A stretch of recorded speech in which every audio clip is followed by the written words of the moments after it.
마태복음 55번째 시간입니다. 제목은 무엇에 사로잡혀 사는가, 무엇에 사로잡혀 사는가 라는 제목으로 말씀을 나누겠습니다. 지난주 본문에 나타난 예수님은 어떤 모습이었죠? 자연 만물을 통치하시는 예수 그리스도였습니다. 거친 파도 그리고 높은 풍랑을 말씀 한마디로 잠재우셨어요. 이런 장면을 읽을 때 우리는 담담하게 읽어서는 안 됩니다. 상상력을 갖고 읽어야 돼요. 그 장면을 머릿속에 그리면서 읽어야 한다는 것이죠. 특히 그리스도께서 행하신 그 모습을 보면서 그리스도의 능력을 상상해 봐야 합니다. 그리스도께서 얼마나 대단한 능력을 갖고 있고 그 능력이 실제로 우리에게는 어떠한 의미가 있는지를 생각해 봐야 한다는 것이죠. 지난주 본문에서 우리는 예수님의 어떠한 능력을 보았습니까? 자연의 법칙을 말씀 하나로 다스리는 능력을 보았다고 했죠. 법칙이 세상을 움직이기는 하지만 법칙이 세상을 다스리는 것은 아니에요. 세상을 다스리는 것은 말씀입니다. 법칙은 세상을 움직이기 위한 하나님의 수단일 뿐이에요. 그것이 세상을 주관하는 것은 아닙니다. 다시 한번 말하지만 세상을 주관하고 다스리고 통치하는 것은 하나님의 말씀이에요. 여러분, 우리는 이 세상의 일반적인 질서를 존중해야 합니다. 그것이 맞습니다. 기본적인 규칙과 법칙을 거스를 이유가 하나도 없다는 말이죠. 예컨대 운동을 안 하면 어떻게 됩니까? 몸이 망가집니다. 이것은 일종의 질서예요. 그래서 할 수만 있다면 적당한 운동을 해야 합니다. 그래야 건강한 몸을 가질 수가 있죠. 폭식을 하면 어떻게 됩니까? 그 영양도 몸에 고스란히 남아요. 이것도 일종의 질서예요. 적절한 휴식 중요합니다. 사람의 몸은 아주 기초적인 규칙을 따라서 움직이게 되어 있어요. 먹고 사는 문제도 마찬가지입니다. 아무것도 하지 않고 집에서 엎드려 잠만 자면 그 사람은 먹고 살 수가 없을 거예요. 돈을 벌 수가 없기 때문입니다. 그러므로 우리는 이 사회의 질서를 따라 노동을 통해 돈을 벌어야 돼요. 이것이 규칙이에요. 관계라는 것도 몇 가지 아주 기초적인 규칙이 있어요. 건방을 떨거나 무시를 하거나 독한 말로 공격을 하거나 험담을 하거나 모함을 하거나 화를 내면서 관계가 좋기를 바라서는 안 되겠죠. 우리 모두는 이 세상의 질서를 존중하면서 살아가야 합니다. 왜 그렇습니까? 이 세상의 질서와 규칙은 하나님께서 세상을 움직이는 수단으로 사용하시는 것이기 때문이에요. 하지만 질서에만 함몰되어서 살아가서는 안 됩니다. 관계의 규칙을 잘 지켜 행한다고 늘 관계가 좋은 것은 아니죠. 그것이 선한 것도 아닙니다. 사회 질서를 따라서 노동을 해야 한다고 해서 노동 그 자체가 우리를 먹여 살리는 것은 아니에요. 질서에만 함몰된 사람은 일하는 것과 생존하는 것을 같은 의미로 받아들입니다. 그래서 자신이 일하는 만큼 생존할 수 있고 자신이 일하는 만큼 돈을 벌 수 있고 자신이 일하는 만큼 성공할 수 있다고 믿어버려요. 그러나 그렇지 않습니다. 건강도 마찬가지예요. 당연히 몸 관리를 잘 하셔야 합니다. 그러나 우리의 생명과 건강을 유지하는 것은 그것이 본질이 아니죠. 그것들은 하나님께서 이 세상을 다스릴 때 사용하는 수단 중에 하나일 뿐이에요. 가장 중요한 것은 무엇입니까? 하나님의 말씀이에요. 이 세상을 실질적으로 통치하는, 이 세상을 실질적으로 다스리는 것은 하나님의 말씀입니다. 그렇게 우리는 질서를 따라서 힘써 살아가되 질서를 두려워하거나 그 질서에 함몰되어서는 안 돼요. 우리가 진정으로 두려워해야 할 것은 질서가 아니라 하나님의 말씀이에요. 지난주 본문을 생각해 보세요. 제자들은 무엇을 무서워했죠? 풍랑을 무서워했죠. 자연스러운 것이고 상식적인 일입니다. 그런데 예수님은 제자들의 믿음이 부족하다고 꾸중을 하셨어요. 왜 그랬습니까? 제자들이 진정으로 무서워해야 할 것은 자연의 법칙이 아니라 예수 그리스도의 능력이기 때문이에요. 하나님의 말씀이기 때문이에요. 하나님께서 말씀으로 세상을 창조하셨습니다. 하나님께서 말씀으로 세상을 붙들고 계십니다. 하나님께서는 말씀으로 세상을 구원하셨고 하나님께서는 말씀으로 온 세상을 심판하실 거예요. 여러분, 다시 한번 여러분에게 물어보죠. 여러분들은 진정 무엇을 두려워합니까? 여러분이 참으로 두려워하는 것은 무엇입니까? 이 세상의 질서입니까? 세상의 구조입니까? 돈입니까? 사람들입니까? 아니면 하나님의 말씀입니까? 무엇이 여러분 인생의 절대적인 기준이 됩니까? 오직 하나님의 말씀만이 우리 인생의 절대적 기준이며 우리가 두려워해야만 하는 참된 질서예요. 그런 의미에서 참된 성도는, 참된 제자는 상식을 요구받지 않고 믿음을 요구받는다고 했어요. 이것이 지난 설교의 강조점이었습니다. 지난 본문은 한 가지 질문으로 끝이 났는데 기억하실지 모르겠습니다. 바다와 바람을 잔잔하게 하시는 그리스도를 보고 제자들이 경악을 한 채 이렇게 물어보죠. 이가 어떤 사람이기에 바람과 바다까지도 순종하는가? 이것이 지난 본문에서 끝났던 질문이에요. 그리고 뜻밖에도 오늘 본문에는 이 질문에 대한 답이 나옵니다. 게다가 답변을 해주는 존재가 더욱 뜻밖의 존재예요. 오늘 본문 29절을 한번 같이 읽어볼까요? 29절입니다. 자, 시작. 예, 그들이 소리 질러 이르되 하나님의 아들이여 우리가 당신과 무슨 상관이 있나이까? 때가 이르기 전에 우리를 그렇게 하려고 여기 오셨나이까? 이가 어떤 사람이기에 바람과 바다도 순종하는가? 이 질문에 대한 답변이 무엇이죠? 하나님의 아들이에요. 그런데 이 답변을 준 존재가 누굽니까? 28절을 보면 귀신들이에요.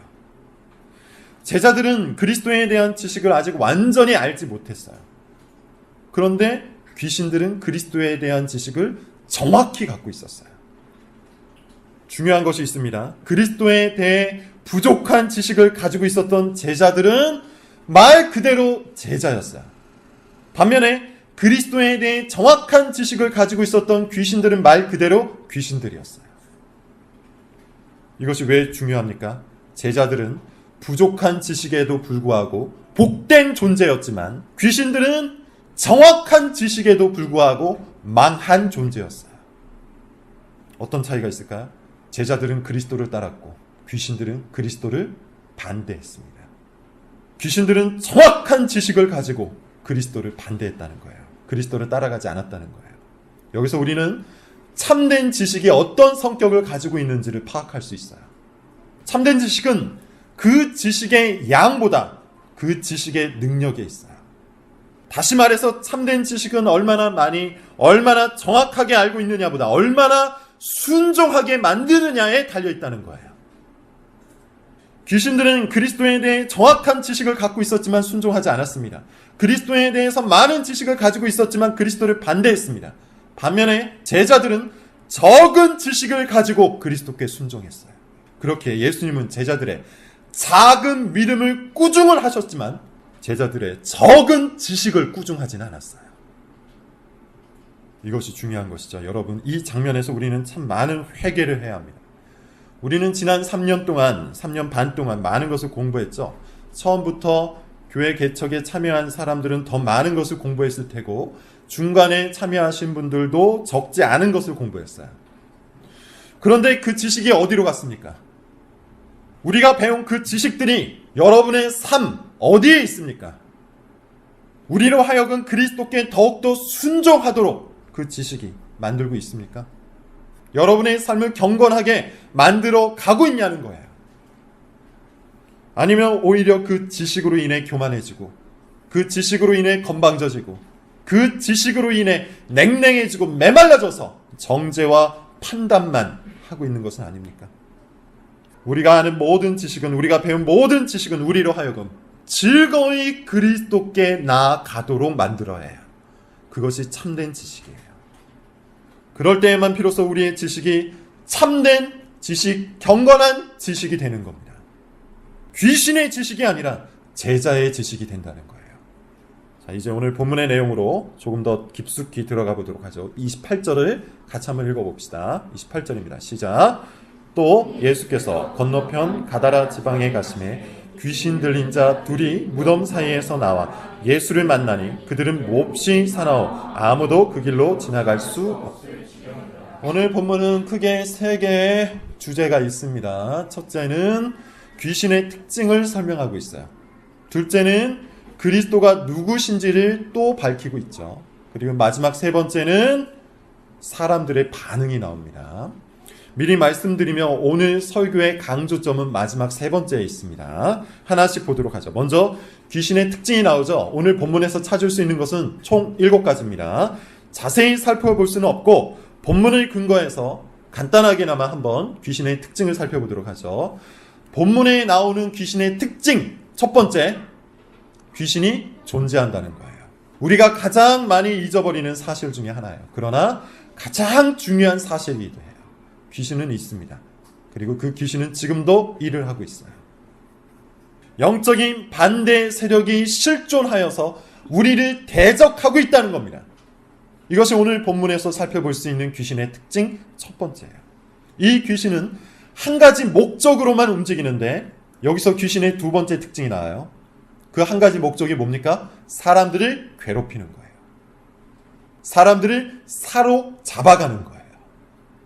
사람들을 망하게 하는 겁니다. 정신을 괴롭히고 할 수만 있다면 사람들의 육체도 괴롭히고자 하는 것이 귀신의 존재 목적이에요. 그들의 사명이에요.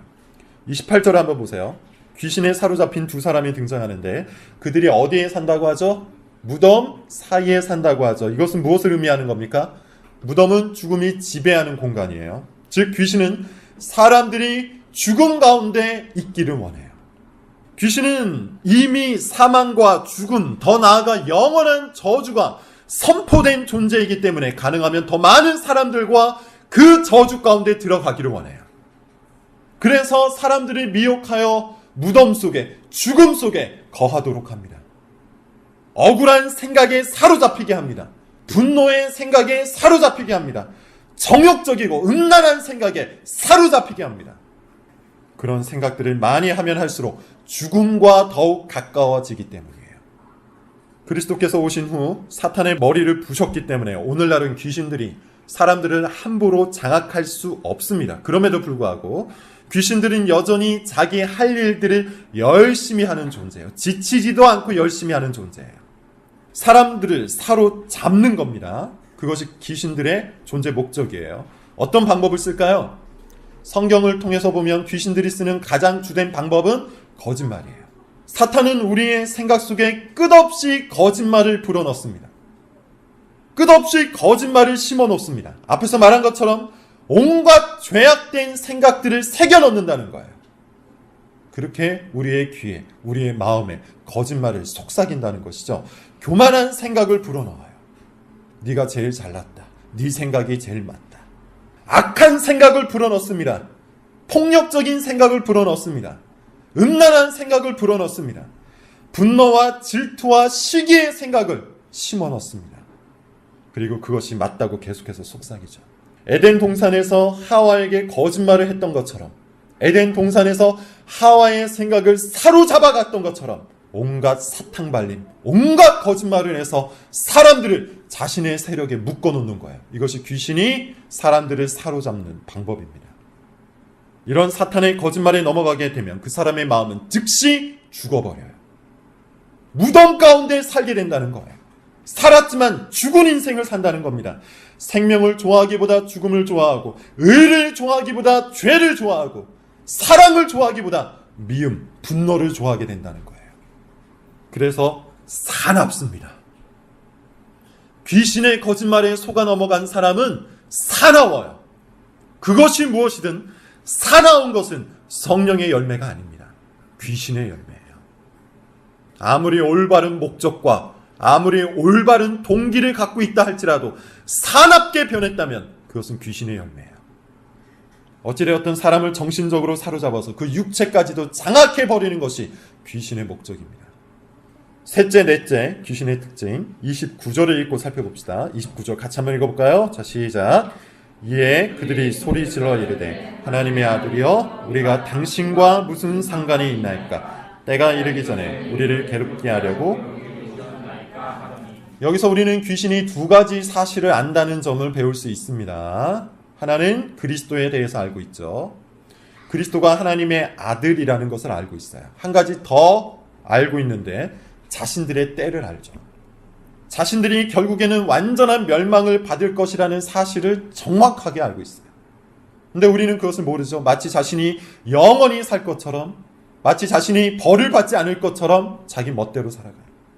그러나 귀신은 정확히 자신의 멸망을 알고 있어요. 때가 이르기 전에 우리를 괴롭게 하려고 여기 오셨나이까. 귀신은 많은 것을 압니다. 영적인 존재이기 때문에 영적인 세상에 대해서 우리보다 훨씬 더 많은 것을 알고 있어요. 하나님을 알고 있고 그리스도를 알고 있고 역사의 결말을 알고 있어요. 하지만 안다는 것이 그들의 성품에 아무런 영향을 미치지 못하고 있어요. 그것이 중요한 것이죠. 안다는 것이 그들을 결코 거룩하게 만들지 못하고 있다는 것입니다. 이것이 귀신의 특징이에요.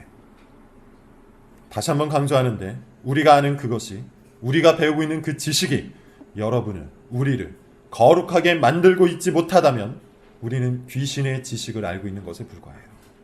많이 알고 멸망당한 사람이 성경에 얼마나 많이 나오는지 모릅니다. 바로 왕이 그랬죠. 사울 왕이 그랬습니다. 가론 유다가 그랬습니다.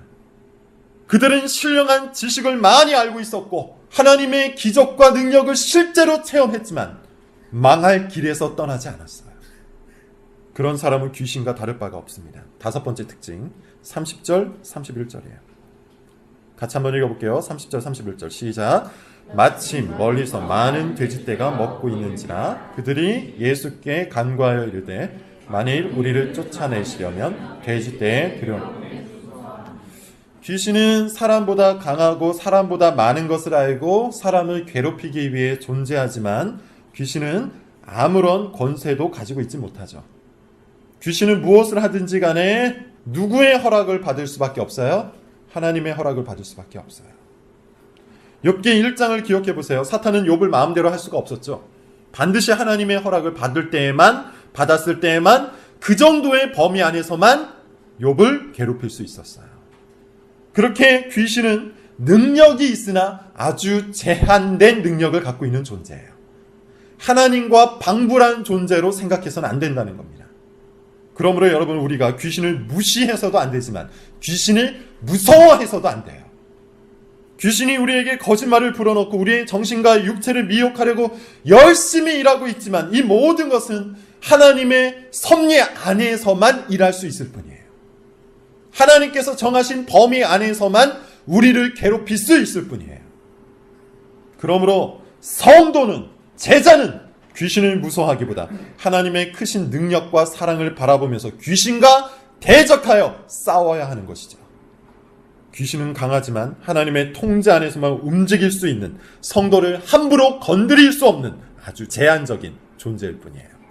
그러므로 지나치게 두려워하지 마십시오. 오히려 그리스도의 능력에 의지해서 귀신의 거짓말과 유혹에 대적하여 싸우셔야 합니다. 여섯 번째, 일곱 번째를 한꺼번에 봅시다. 32절 같이 한번 읽어볼게요. 자, 시작.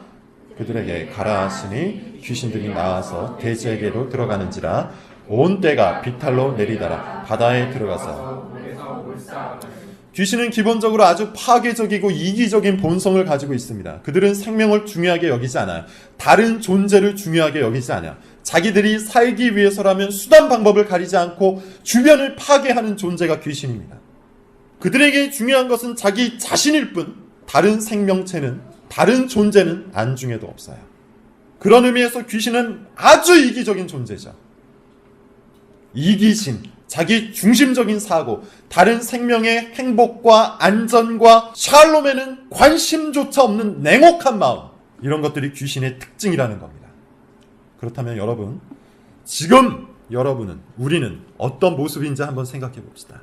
이기적이고 자기만 알고 다른 사람의 생명과 안전에는 눈꼽만큼도 관심이 없다면 우리에게 무엇이 있는 겁니까? 귀신의 특징이 있는 거예요. 귀신의 거짓말에 미혹되고 있는 거예요. 마지막으로 귀신들은 아주 교활합니다. 교활하다는 것은 다른 의미에서 똑똑하다라는 뜻이죠. 그런데 안 좋은 쪽으로 똑똑한 것이죠. 그것을 교활하다라고 표현을 해요. 자, 왜 그런지 한번 봅시다. 32절을 보면 이런 생각을 한번 해볼 수 있겠죠. 왜 귀신들은 돼지떼로 도망갔을까? 그런 생각을 해볼 수 있잖아요. 그리고 왜 돼지떼로 들어갔으면 거기에서 계속 머물면 되는데 이 돼지떼들을 몰살시켰을까? 이런 궁금증이 생길 수가 있겠죠. 아주 간단히 답변할 수 있는데 귀신들은 이 마을 사람들이 어떻게 반응할지를 알고 있었던 거예요. 예상하고 있었던 거예요. 그리스도의 능력보다 귀신에서 풀려난 사람들의 행복보다 자기들의 돼지들을 훨씬 더 소중히 여길 것을 귀신들이 예측하고 있었던 거예요. 마지막 한 수였던 것이죠. 그래서 그들이 그리스도를 거부할 것이라는 것을 기대했던 겁니다. 귀신들은 그런 의미에서 사람들의 심리를 아주 정확히 꿰뚫고 있는 교활한 존재예요. 똑똑한 존재예요. 이런 교활한 귀신을 이길 수 있는 방법은 우리의 실력이 있지 않고 그리스도를 의지하는 것밖에 없어요. 우리가 가진 실력을 갖고 귀신과 맞서 싸우면 100점 100패일 뿐입니다. 하지만 그리스도 안에 거하면 귀신은 우리에게 아무것도 할 수가 없어요. 귀신은 성도를 건드릴 수도 없고 성도와 싸워서 이길 수 있는 존재도 아니에요. 우리가 대단해서 그런 것이 아니라 우리의 보호자가 되시는, 우리의 대장이 되시는 그리스도께서 전능한 자가 되시기 때문이에요. 우리의 대장 되신 그리스도는 어떤 분입니까? 오늘 본문에 나오는 두 번째 주제입니다. 32절을 보세요. 첫째, 우리의 대장 되신 그리스도는 귀신에게 명령을 하시는 존재죠. 명령을 하시는 분이에요. 오늘 본문에서 예수님은 딱 한 번만 말씀을 하세요. 다른 본문에서는 예수님께서 많은 말씀을 하시는데 오늘 본문을 보면 예수님께서 말씀하시는 장면 딱 한 장면밖에 나오지 않습니다. 그것도 굉장히 간결하죠. 이렇게 말씀하세요. 가라. 예수님은 귀신과 맞서 싸우는 분이 아닙니다. 예수님과 귀신은 한번 붙어볼 만한 체급이 비슷한 존재가 아니에요. 예수님은 명령을 내리시는 분이고 귀신은 그 명령을 따를 수밖에 없는 존재예요. 게다가 예수님은 귀신에게 자비를 베풀지 않으세요. 친절을 베풀지 않으세요. 자세하게 가르치지도 않으시고 오래 참으며 인도하시지도 않으세요. 예수님은 귀신에게 명령만 내릴 뿐이에요. 하지만 우리 대장 되신 그리스도는 우리에게는 어떤 분입니까? 한없이 자비로우신 분이죠. 귀신 들린 사람들을 불쌍히 여기셔서 그들을 풀어주시는 분이에요. 귀신 들린 사람들을 불쌍히 여기셔서 그들에게 새로운 삶을 주시는 분이세요. 새로운 생명을 수여하시고 새로운 복을 풍성하게 베푸시는 분이에요. 우리의 대장이 되신 그리스도는 모든 좋은 것들의 근원이 되시는 분이에요. 그리고 그 모든 좋은 것들을 우리에게 베풀어 주시는 참 좋은 분이 되시는 분입니다. 가다라의 귀신 들린 사람들처럼 오랜 세월 동안 귀신에게 사로잡혀서 정신과 육체가 망가진 우리를 해방시켜 주시는 분이에요. 그러므로 그리스도 안에 있으면 은혜가 있고 진리가 있고 샬롬이 있습니다. 그리스도 안에 있으면 이 모든 것들을 얻게 되는 거예요. 얼마나 간단합니까? 얼마나 쉽습니까? 그런데 이 간단하고 쉬운 방법을 포기하고 자기 손으로 만든 가짜 성공과 가짜 샬롬을 추구하는 사람들이 있어요. 그런 사람들은 지금도 있지만 예수님 당시에도 있었습니다. 심지어 예수님의 능력과 사랑을 직접 목격하였음에도 불구하고 예수님을 거부한 사람들이 그때 그 당시에도 있었다는 것이죠. 자, 33절, 34절을 봅시다. 33절, 34절을 읽어봅시다. 시작. 시선자들이 나타나 시내에 들어가 이 모든 일과 귀신 들린 자의 일을 보아니 온 시내가 예수를 만나려고 나가서 보고 그 지방에서 떠나시기를 간구하더라. 귀신 들렸던 사람들이 자유를 얻었습니다. 생명을 얻었어요. 복된 길로 들어섰습니다. 정상적인 사람이라면 이것을 기뻐해 주겠죠. 정상적인 사람이라면 이와 같은 일을 행하신 그리스도를 찬양하겠죠.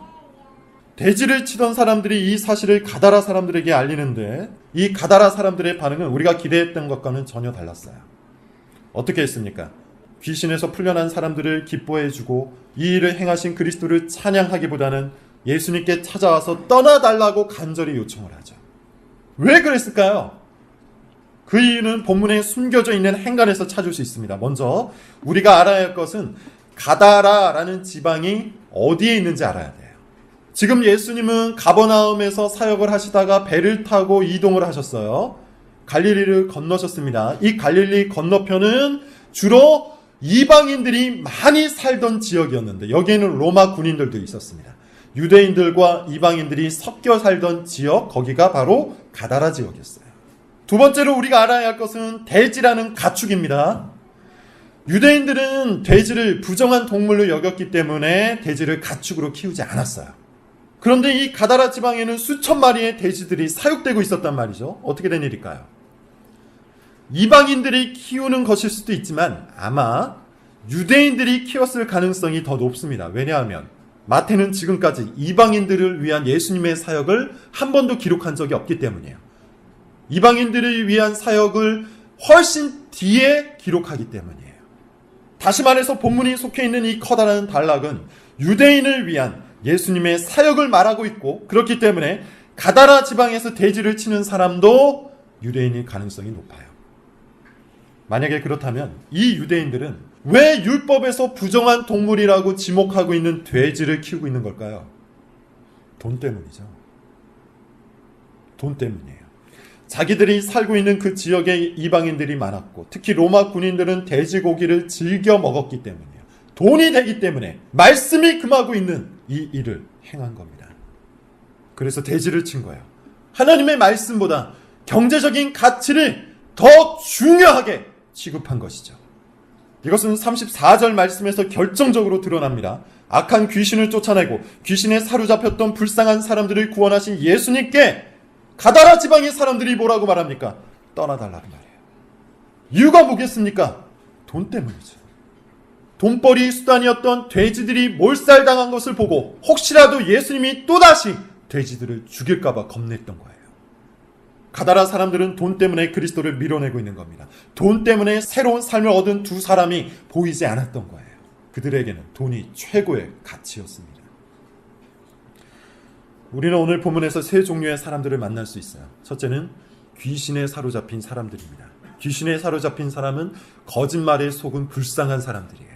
그 사람은 파괴적이고 괴로운 인생을 살아가고 있어요. 둘째는 돈에 사로잡힌 사람들입니다. 돈에 사로잡힌 사람은 돈이 인생의 전부예요. 사람보다도 돈이 앞서 있어요. 친구보다도 돈이 앞서 있고, 관계보다도 돈이 앞서 있고, 가족보다도 돈이 앞서 있어요. 당연히 이 사람에게는 그리스도보다도 돈이 우선이에요. 돈에 사로잡힌 사람은 돈 때문에 그리스도를 밀어냅니다. 셋째는 오늘 본문에 나오지는 않지만 한 사람을 더 추정해 볼 수 있죠. 그리스도에게 사로잡힌 사람이에요.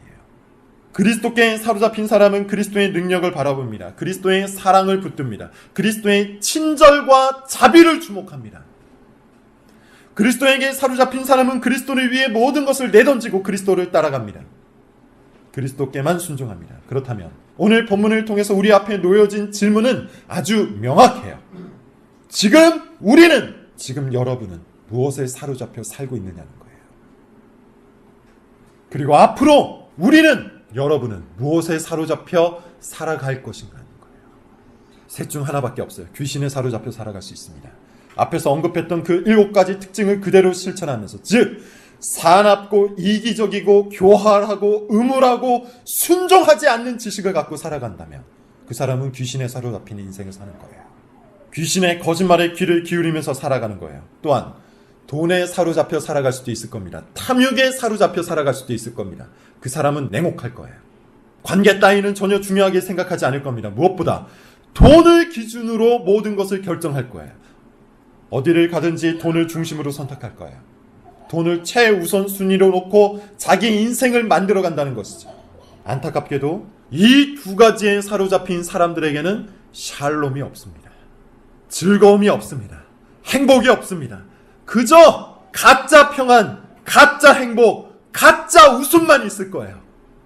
금세 시들어지고 금세 망가지고 금세 사라지는 신육만 내는 그런 가짜들만 그 사람 인생 속에 있을 거예요. 그래서 늘 불안하고 늘 두렵고 늘 흔들리는 인생을 살아갈 수밖에 없는 거예요. 괴롭고 우울하고 분노하고 시기하고 사나운 인생이 계속될 수밖에 없다는 것이죠. 하지만 그리스도에게 사로잡힌다면 어떻게 됩니까? 그리스도에게 사로잡힌 사람은 참된 행복을 맛보게 됩니다. 그리스도에게 사로잡힌 사람은 진정한 샬롬을 누리게 됩니다. 그리스도에게 사로잡힌 사람은 참된 즐거움과 진정한 기쁨 안에서 살아갈 수 있습니다. 그 사람의 마음과 삶에 샬롬이 임한다는 거예요. 여러분, 무엇에 사로잡혀 살 겁니까? 귀신들의 거짓말에 놀아날 겁니까? 그들의 거짓말에 귀를 열 겁니까? 아니면 돈에 사로잡혀서 탐욕스러운 그 인생을 계속 살아갈 겁니까? 그리스도 안에 거하시기 바랍니다. 그리스도 안에 거한다는 것은 그리스도를 신뢰하고 그리스도의 말씀을 힘써 지키는 삶이에요. 그리스도 안에 거한다는 것은 귀신의 거짓말과 탐욕을 권한하는 세상에 저항하고 오직 그리스도만을 사랑하여 그분의 말씀을 최우선순위로 붙들고 사는 거예요. 그리스도께 사로잡힌다는 것은 그리스도를 아는 지식을 얻기 위해 온 힘을 다해 몰입한다는 거예요. 그리스도인의 인생은 복잡하지 않습니다. 계속해서 말하지만 복잡한 것은 우리의 마음과 거짓된 세상이에요. 수없는 경우의 수를 만들어내서 내가 원하는 것을 행하고자 하는 나의 탐욕스러운 마음, 귀신에 사로잡힌 마음일 뿐이에요. 진리는 우리를 한 곳에 집중하게 하고 몰입하게 하며 사로잡히게 합니다. 그리스도께 사로잡힌 인생, 그리스도께 몰입한 인생, 그리스도를 아는 그 고상한 지식을 가장 사모하는 인생, 그런 인생으로 살아가는 우리 모두가 될 수 있기를 바랍니다. 기도하겠습니다.